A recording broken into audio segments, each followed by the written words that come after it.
સાબુદાણા સરસ પલળી ગયા છે. તો સાબુદાણા એમાં આપણે બટેકું નાખીશું. લીલું મરચું કટિંગ કરી નાખ્યું છે. શિંગદાણા નાખવાના છે. શિંગદાણાને આપણે કટિંગ કરી લઈશું.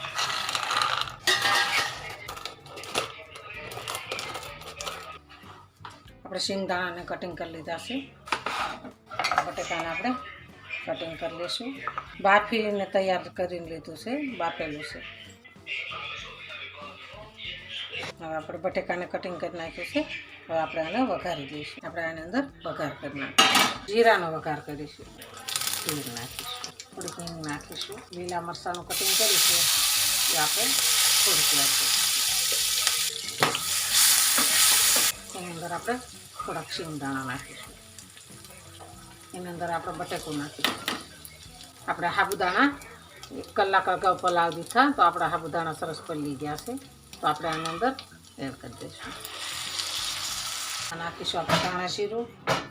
આપણે આને હલાવી દઈશું. આપણે હલાવીને મિક્સ કરી દીધું છે.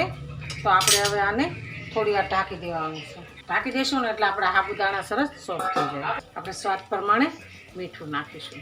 મીઠું નાખીને આપણે પાછું હલાવી લઈશું. આપણે થોડી વાર ઢાંકી દઈશું. આપણી સાબુદાણાની ખીચડી સરસ તૈયાર છે. તો હાલો ખાવા. જો અમારો વિડીયો ગમે તો લાઈક, શેર અને સબસ્ક્રાઈબ કરી દેજો. રાધે રાધે.